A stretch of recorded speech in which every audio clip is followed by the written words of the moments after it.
cajueiro.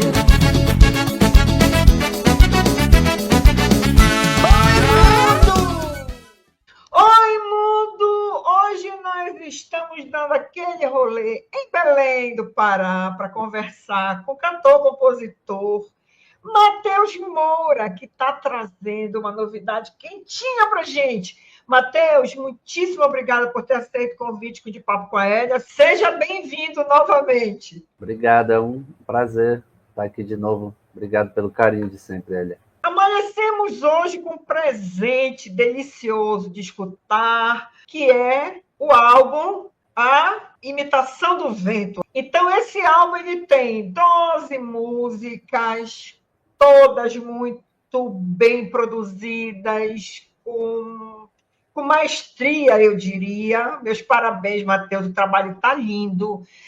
São músicas autorais. Você convidou algumas pessoas para dividir a voz com você. Me conta tudo sobre esse trabalho.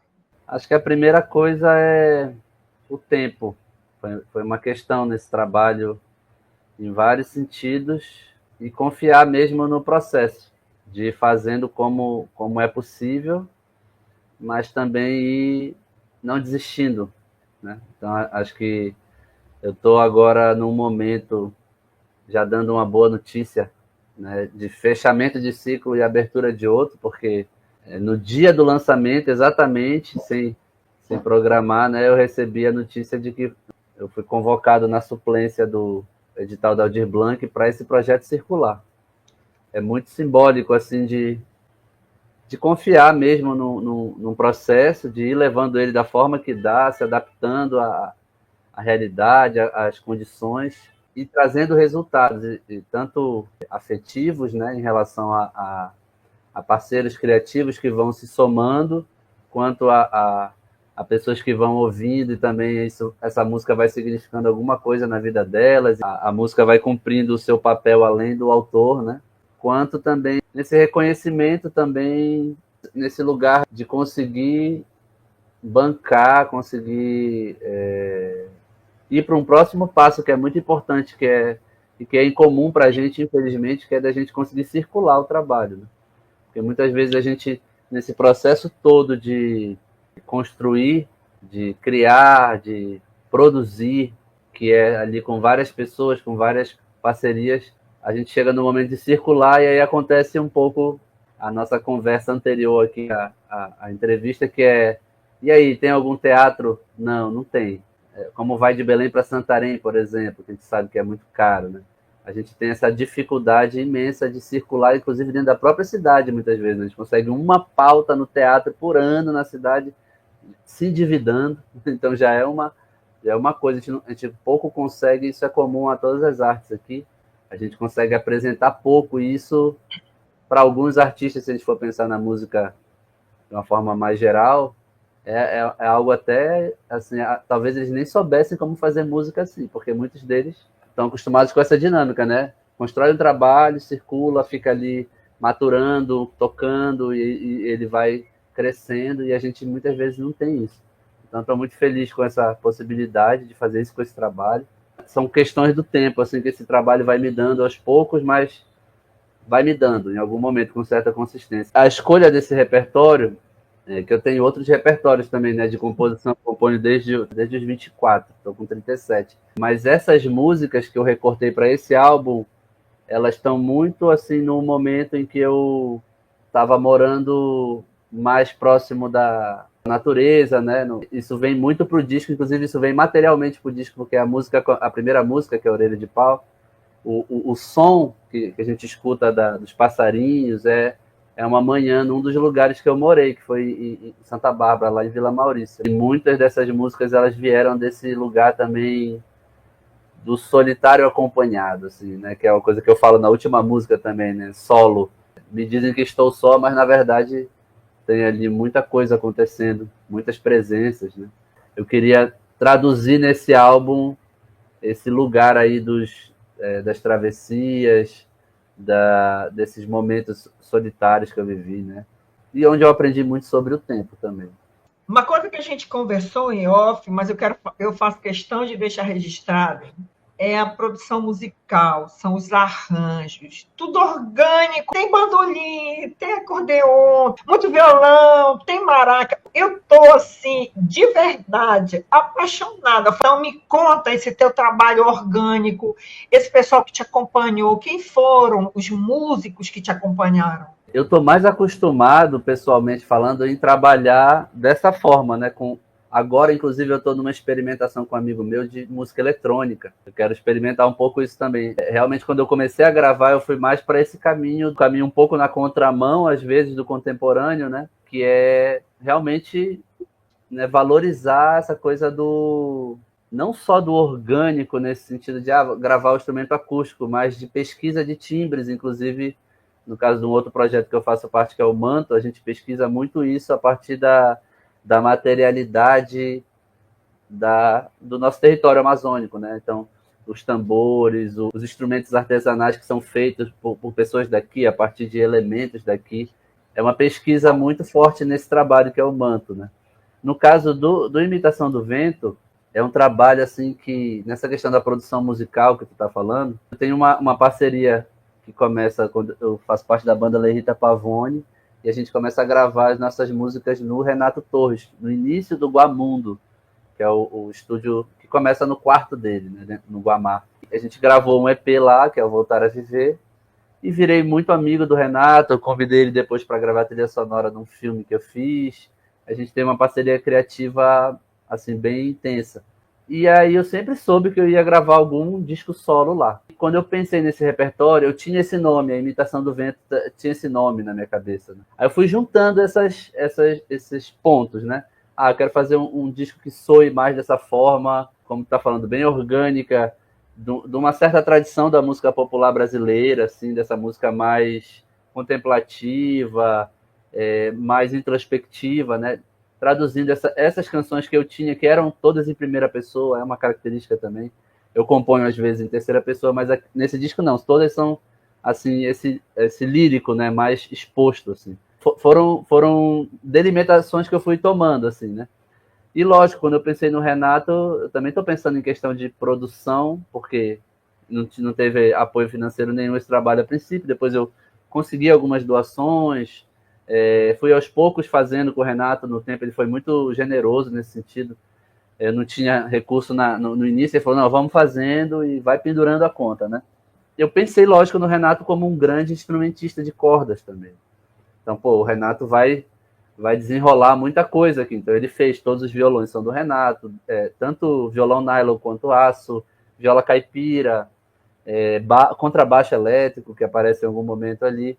Ele também, lógico, como produtor musical, convidou muitos parceiros ali dele que foram fundamentais no disco, como o Tista Lima, que grava as sanfonas, né? Tem um momento do disco assim, onde a sanfona entra e dá o seu show, vamos dizer assim, né?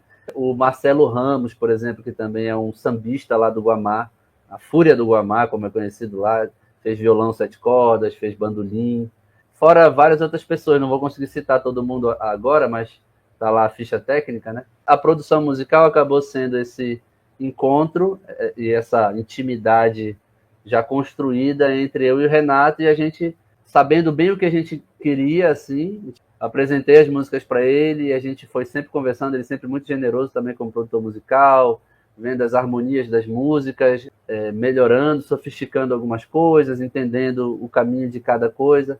A gente sabia que a gente queria trabalhar com poucos elementos, essa era uma questão desde o início, né? Essa busca da simplicidade, a sofisticação da simplicidade, isso foi algo assim sempre como um norte nesse trabalho, né? A leveza também, buscar esse lugar contemplativo. Então foram conceitos, né? Princípios ali estéticos do trabalho que a gente foi buscando. O meu processo de produção musical, eu raramente chamo uma pessoa para reproduzir um arranjo que eu escrevo. Eu nem sei fazer isso, né? Então, eu gosto de convidar a pessoa para ela trazer a musicalidade dela e, com a trajetória dela, acrescentar e aquilo fazer sentido para ela, né? Tipo, a gente realmente promover um encontro ali, né? Não é uma coisa, eu decido tudo e eu chamo a pessoa para executar. Não funciona assim. E o Renato também, apesar dele saber escrever arranjo, tem alguns arranjos até que foram escritos, dessa música, por exemplo, dos sopros, né? Do confio, confio, confio, dou um passo, universo. Foi a música que mais mudou no processo de produção musical. Ela era de um jeito no início, aí eu fui tirando, era um charango fazendo, porque ela é uma mistura um pouco de inário, de Santo Daime aqui, né, com o rim, que é um ritmo chileno, que a Violeta Parra toca, né. Então era uma coisa meio nesse lugar, assim. Aí tinha uma base, aí depois não, Renato, vamos fazer só sopro e voz essa música. E aí depois veio a ideia de trazer também uma espécie de máquina de ritmo de maracas ali, que a Larissa Mê construiu, que é muito safa nisso. Então, todo o arranjo de sopro, por exemplo, foi construído eu com o Renato ali, a gente foi, vamos fazendo assim, assim. Aí depois, só que é isso, poderia ter ficado no eletrônico, como tu tá falando, né? Mas eu fazia questão de gravar as trompas, o trombone, a tuba. Inclusive, a gente gravou tanto um microfone no instrumento quanto um microfone na respiração, porque eu queria que a respiração da pessoa do sopro estivesse presente nessa música. Então tem detalhes assim que parecem coisas assim, caprichos, né? Mas que na verdade esses detalhes vão construindo essas sensações, por exemplo, que tu tá falando, né? De me sentir muito orgânico, tem muita respiração, aparece esses BGs, né? Que a gente fala, esse background da mata em alguns momentos. Tudo isso foi meticulosamente construído, assim. Esses detalhes, é um disco como é um disco que ele tem poucos elementos, as sutilezas, os detalhes, eles são mais expressivos, né?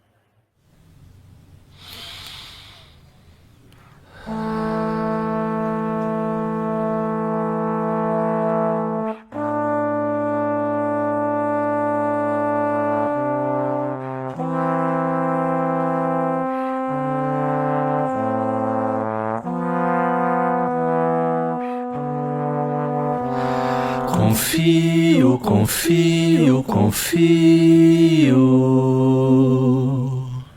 Eu dou um passo, o universo dá o chão. É o segredo do movimento que nos ensina a respiração. O que me chamou muita atenção nesse álbum é que é um álbum, como você disse, né, intimista, mas também tem umas levadas sutis de que samba tem assim meio que um blues, um jazz. Tem uma música tua que eu acho que tem uma leve chamada assim, de uma marchinha de carnaval. Eu interpretei errado, meu querido? Tem uma questão nesse álbum que até quando eu apresento ele, eu coloco ele como um álbum amazônico brasileiro latino-americano, né?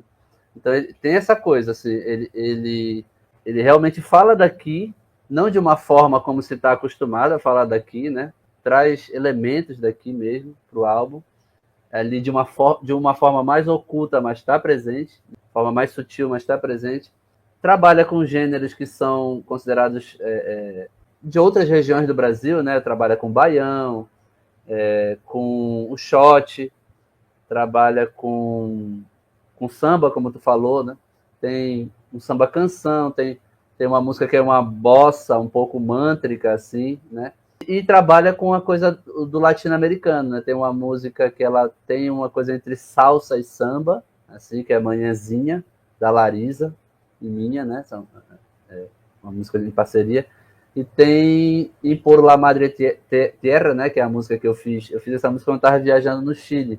Ela é um samba, né, que chama, que é um ritmo de lá. Mas tudo, né, muito... Talvez nessa que tu tenha sentido essa coisa que tu tá falando, porque ela, em algum momento, ela tem uma coisa meio marcha, né? Mas é uma coisa mais dos Andes ali, meio das montanhas, né? Aí talvez tu tenha feito essa relação com a marchinha. São músicas que transitam um pouco nesses universos, assim, que para mim são um só, né? Essa que é a vibe também, como isso se comunica de uma forma natural, assim, né? A gente quer separar muito, mas na verdade essas coisas estão se comunicando muito, assim, o tempo todo, né? O álbum por si só, todo ele é muito bonito, mas a gente tem que escutar mais de uma vez para a gente vai se apaixonando por todas aos pouquinhos. Mateus, por exemplo, quando tu escuta a primeira vez, ele meio que passa batido. Aí tu vai escutar de novo, aí tu vê o quanto ele é forte, a letra principalmente, sabe? Então é um álbum realmente para tu escutar, reescutar, escutar de novo, lembrando sempre que é um álbum para ser escutado assim quando você quiser relaxar, quando você estiver assim na sua noite madrugada, porque realmente é um álbum que te convida a refletir sobre muitas coisas. Estou errada, Matheus? Eu acho que é difícil ouvir esse álbum na festa. Realmente é um outro lugar, é esse lugar aí mesmo do íntimo. Tanto que as primeiras pessoas que eu passei assim para ouvir o álbum, eu sempre falava, mano, te deita numa rede aí e mergulha, porque eu acho que é a melhor forma de ouvir assim, né, esse trabalho. Mas a gente não controla isso, né? Ele vai embora e cada um escute como puder, né? Mas realmente ele foi feito assim muito nesse contexto do silêncio mesmo, né? De vou silenciar um pouco aqui para ouvir outras coisas. É interessante tu falar isso de Mateus, né? Que é a música. Essa música eu fiz para minha mãe, né? O nome da música é Mateus porque é o nome que ela me deu. Tem um verso que fala: o nome e a carne foi você quem deu. Porque tem algumas músicas desse trabalho, Estrela d'Alva, por exemplo, que tu sempre comenta, é a música que normalmente as pessoas mais comentam. Ela é uma música que chama a atenção, acho que também por uma. Talvez ela seja mais reconhecível com coisas assim dessa tradição da música brasileira. Tem alguma coisa afetiva ali que move, que chama a atenção das pessoas. Mateus, ela já é um pouco mais estranha, já é num outro lugar. Então, para mim, esse equilíbrio do álbum ele é importante, apesar de que isso surpreende a gente às vezes. Tem duas músicas para mim que eu tinha pensado, vou colocar essas músicas, mas eu sei que elas vão ser lá do B, como a gente chama, né?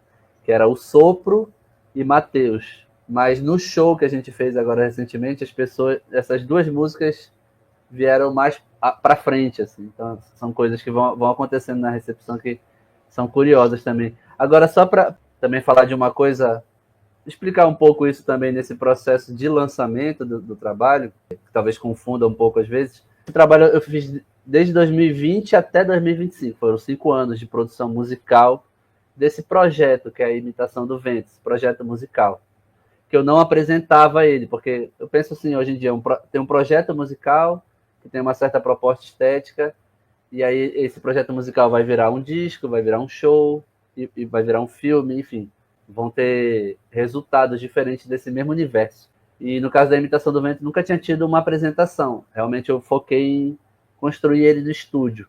Então passei 5 anos fazendo isso lá, e eu fui soltando spoiler. Então, o Estrela d'Alva, ele é desse trabalho. Ele é um single que eu lancei, né, ali dentro de um EP, mas ele já fazia parte desse álbum. Aí, agora eu estou meio que entregando o álbum cheio, né? Mas Estrela d'Alva é uma música que foi feita realmente... Na verdade, ela é uma música que eu tinha, que ela não ia entrar nesse trabalho. E durante a pandemia, a Cacau Novaes ouviu a música, se encantou por ela, e eu propus a gente fazer aqueles vídeos, sabe, de tipo a gente está fazendo agora, né? Mas que foi muito comum na pandemia, em um certo momento, tipo, tu grava uma coisa e o outro grava lá, era uma forma de músicos se encontrarem.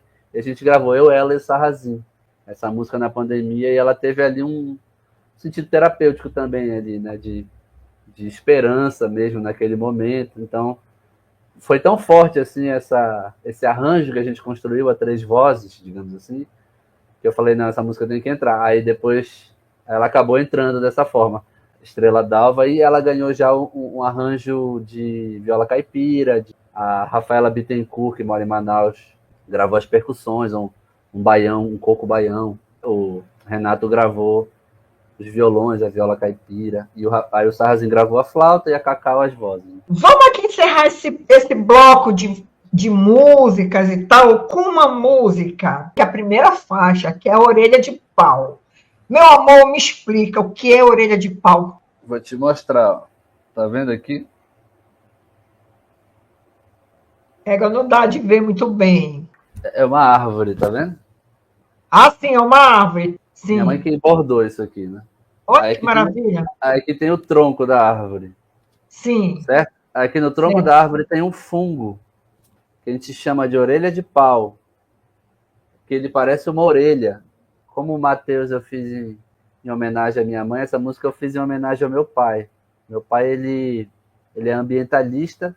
Eu cresci nesse lugar assim dele, sempre nessa militância em relação à floresta, a importância da floresta. Ele trabalha com madeira, né? O meu avô, bisavô eram marceneiros, trabalhavam com madeira, e ele herdou isso, né? Sempre foi marceneiro. E durante a vida ele foi fazendo esse percurso para entender, como ele diz, né? Que aquilo é madeira, mas que antes da madeira, a madeira vem da árvore. Isso parece algo muito óbvio, mas às vezes não tem essa relação, né? Tão assim viva, digamos assim, de entender o valor disso, né? Então ele começa a trabalhar também com o princípio de não derrubar árvores para fazer objetos de madeira, e trabalha só com refúgio, né? Com coisas que vão ser descartadas, com podas, né, de árvores, e tem um trabalho como artista plástico, de valorização das madeiras e tal. Enfim, essa música, Orelha de Pau, ela acaba sendo uma homenagem ao meu pai e também a minha forma de expressar esse lugar do que a gente chama de interesse ambiental, né? Então acaba sendo uma conversa ali minha com outro ser de um outro reino, né? Que é o reino dos fungos ali, que é a orelha de pau, e também dos nomes, né? Porque orelha de pau não é o nome da coisa, é o nome que o ser humano já dá, né? Então também acaba sendo uma viagem nessa coisa do dar nomes, né? Então, eu já te disse que a orelha de pau é uma invenção humana. Ela nasce do olhar e do palpite da língua. Começa assim, né? Então, nesse momento eu estava morando em Santa Bárbara e um amigo tinha marcado comigo de se encontrar num lugar, porque lá não tinha acesso a celular. Então, tinha que marcar e chegar. Só que ele não chegou. Eu fiquei uma manhã sentado esperando ele. E aí, como eu estava lá perto de uma árvore, tinha uma orelha de pau, eu olhei para a orelha de pau e comecei a fazer a música, entendeu? Aí fiquei fazendo essa música. Aí a segunda verso, a madeira, já dizia meu pai, a madeira é uma invenção humana. Porque o meu pai faz essa diferença, né? A árvore é uma coisa que existe e a gente se relaciona com ela. A madeira já é a árvore que não está viva, digamos assim, daquele jeito, né, enraizada. Ela já é um outro momento, um outro ciclo, que a gente já chama madeira. Só que, lógico, tudo isso vai virando metáfora para um monte de coisa, inclusive para a canção. A canção como esse lugar do a gente observar o mundo e construir um mundo dentro de um tempo, que é a canção, a partir de palavras, e a gente visita paisagens. Então acaba virando uma música prólogo pro trabalho, que ela realmente ela é mais, diferente de outras músicas do disco, ela é mais misteriosa, né, na sua poesia, assim. Mas eu sempre quis abrir esse trabalho com essa música, assim, convidando para falar nessa orelha de pau, assim, meio que essa metáfora também da madeira, que é muito presente no disco, através dos violões, né?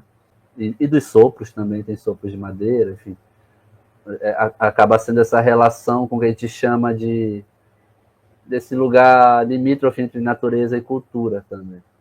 Há um momento mais filosófico ali, que o samba faz muito bem, né? O samba essa música ela tem uma coisa meio bossa mântrica, assim, apesar de não estar tão evidente isso, mas isso está ali oculto, e o samba ele é lugar de filosofar. A gente tem aí uma tradição da música brasileira muito rica disso, né? Então estou só dando mais uma contribuição aí nessa música. Nasci ali, entre recifes e tubarões, lá onde a maré é sempre cheia e os astros conversam sem pudor.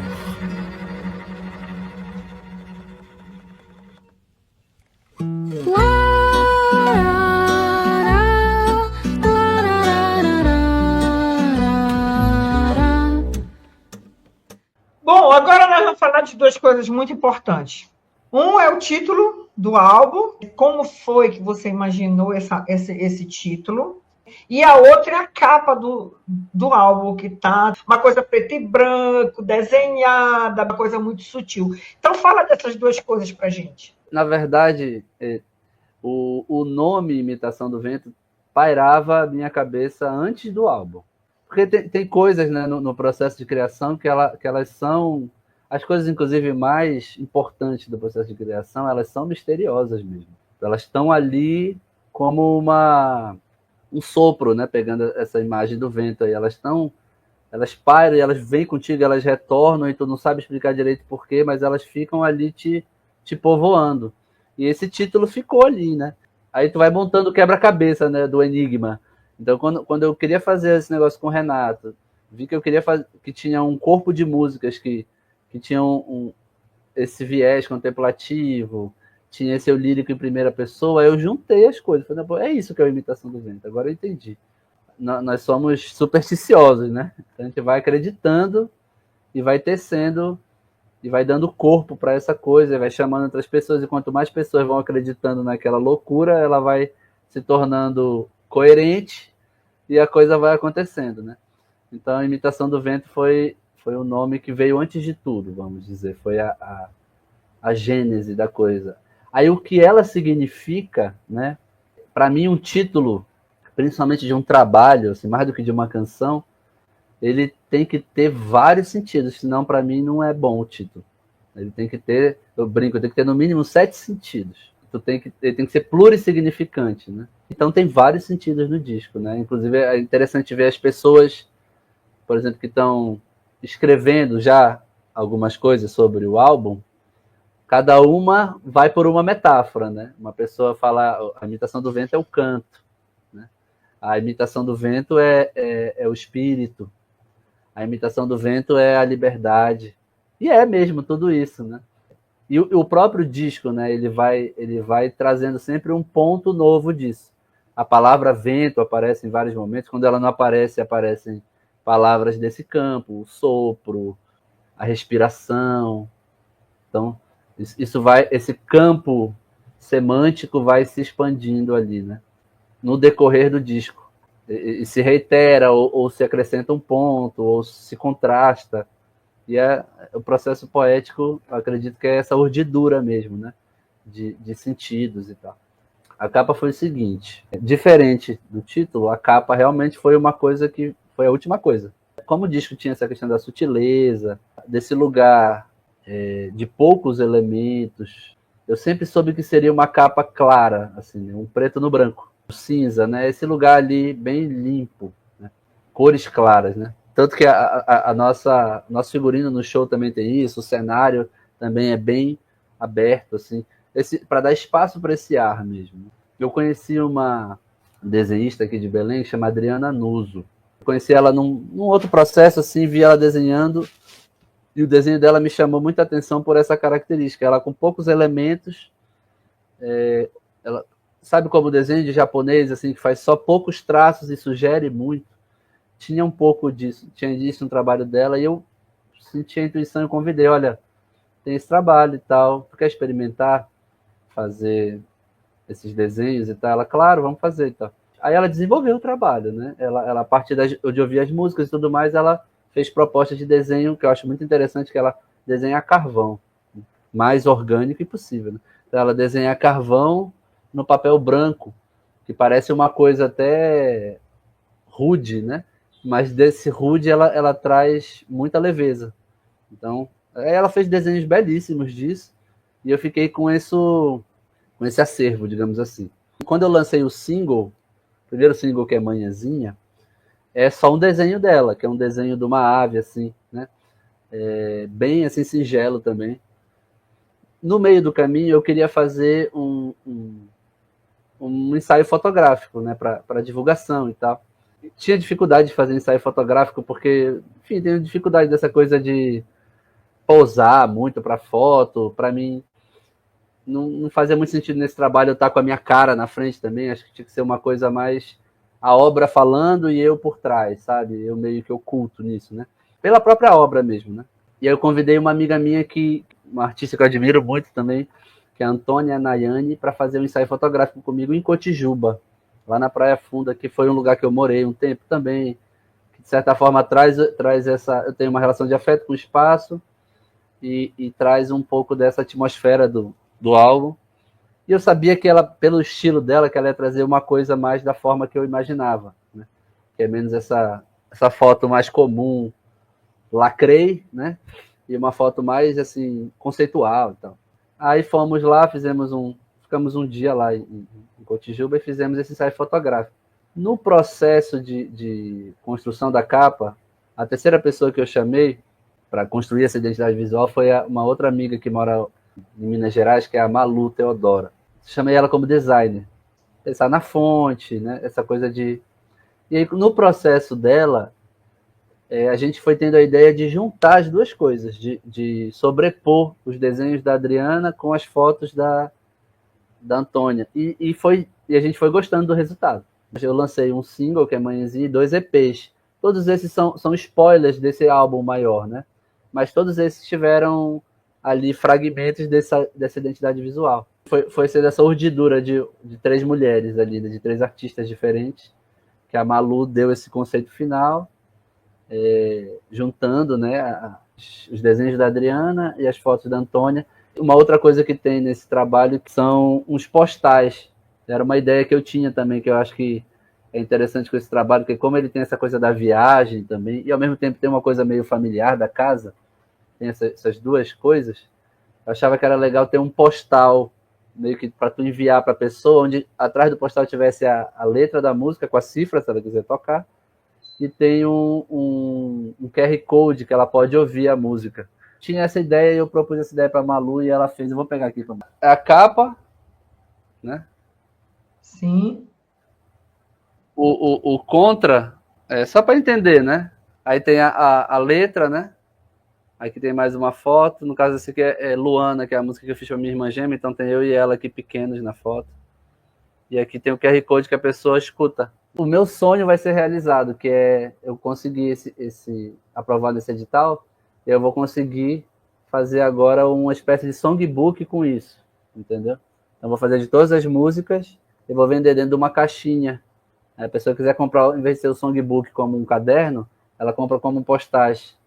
Nesse álbum temos também algumas vozes convidadas.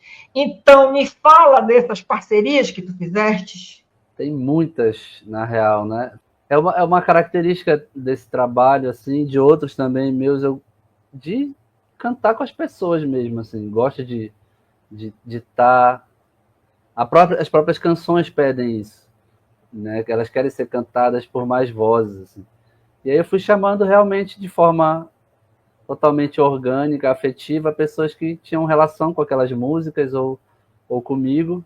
Tem várias parcerias, né? Tem no disco 2 canções que são canções compostas em parceria aí, que eu chamo os parceiros para cantar junto, que é Manhãzinha, que é uma parceria minha com a Larisa, e Voz da Noite, que é uma parceria com o Rafael Pavone. E aí durante o álbum tem ali várias participações cantando, né? Mainumi Anne Dias no É Preciso Confiar, Cacau Novaes na Estrela d'Alva, Malu Guedelha no Sopro, O Sopro, Íris da Selva no Marujo de Alto Mar, a Otânia, a Larissa e a Camila Rodrigues em Luana, fazem ali um terno de vozes, a Camila Rodrigues em Por la Madre Tierra. Aí tem 3 músicas que eu canto só, né? Que é Orelha de Pau, Mateus e Solo, que também tem um sentido de eu estar só nessas 3 músicas, né? Ah, sim, tem a Karime também em Celeste, né? Também uma parceira, né, no Manto, muito importante. São os feats do álbum, que é uma das coisas que mais me emociona nesses registros, quando a gente vai ouvir anos depois, né, que a gente pôde, assim, cristalizar ali uma espécie de talismã de uma amizade, de um encontro. Eu acho isso muito bonito. E aí vou falar de um aqui que eu quase esqueço, que para mim é o mais talismã desse disco de todos, que eu não sei se tu sabe, mas a Voz da Noite, que é a música que eu gravo com o Rafael Pavone, lá no final tem a voz de um bebê que balbucia, e essa é a voz da minha sobrinha, a Cel Moura é o nome dela. A Cel, assim, foi uma ideia também que o tempo trouxe, porque como demorou um pouco mais, aí ela acabou vindo ao mundo. E quando a gente estava finalizando essa música, me veio essa ideia de, como é uma música que fala disso, dessa primeira infância, de uma inocência que a gente vai perdendo, eu pedi para minha irmã, para Luana, gravar as primeiras vozes que ela fizesse. A primeira vez que ela tentasse falar alguma coisa. Aí eu peguei essa voz e ela vira uma participação ali no final dessa música, Voz da Noite. Aí eu fico imaginando, né, ela ouvindo isso daqui a anos, quanto isso vai ganhar também outras dimensões com o tempo, né? Para quem ainda não te segue, para quem ainda não te conhece, onde a gente te encontra nas redes sociais e nas plataformas? Matheus Moura, sem H, Matheus, né? M-A-T-E-U-S, Moura. Todas as plataformas, né? Agora uma coisa também acho que é importante de falar é que eu faço parte agora de um selo internacional, que é o Cantores del Mundo, um selo capitaneado aí por uma figura chamada Artus Fock. Esse selo foi iniciado pela Tita Parra, que é a neta, acho que filha da Violeta Parra. Foi bem interessante para mim, porque foi mais uma sincronia desse trabalho, porque Solo, por exemplo, é uma música que eu fiz logo depois de visitar o Museu da Violeta Parra, lá no Chile. Foi uma inspiração, assim. Quando eu contei isso para o Artus, ele ficou, nossa, que coincidência, né? Fiz essa migração agora nesse processo, então eu posso ser encontrado no catálogo desse selo, Cantores del Mundo, que tem vários artistas lá que eu admiro muito, o Thiago Rosas, por exemplo, que é um artista que era daqui, que agora está morando no Rio, a Ilessi, que é uma artista também que muito interessante, Juliana Linhares, que tá famosa agora, Pietá, né, uma banda lá do Rio. E no Spotify encontra, aí tá em todas as plataformas, Apple, Deezer. Aí eu coloco tudo sempre, como eu falei, né? Eu acho muito importante colocar tudo no YouTube com todas as informações certas da ficha técnica, para todo mundo saber exatamente todos os timbres que foram gravados e quem gravou. Pode me encontrar também lá no Instagram, tem um perfil lá, o Matheus Moura Insta, né? Faz aquele / Matheus Moura Insta, Matheus sem H. E lá já está mais organizado também, tem lá tem aquele link de links, né? Tu clica lá e tem vários links onde tem todos os links para encontrar trabalhos meus de música, de cinema também.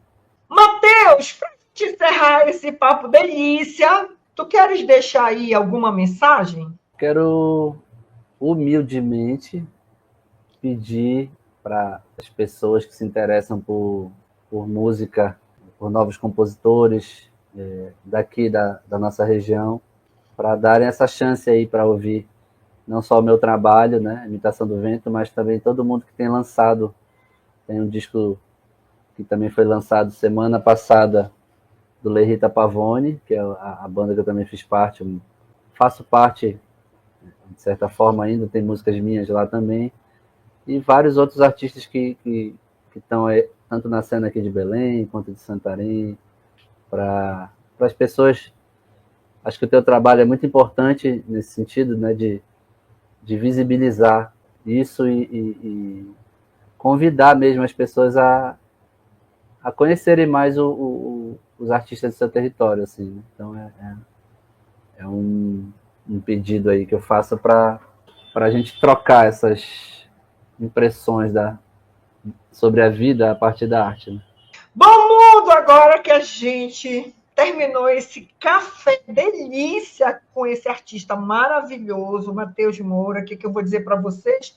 Vem para cá para o canal, que aqui sempre tem muita novidade, aqui sempre tem artista independente, artista autoral, que sempre faz questão de levar a Amazônia com todas as suas nuances para o mundo, como ele, Matheus Moura. Matheus, muitíssimo obrigada pela tua participação.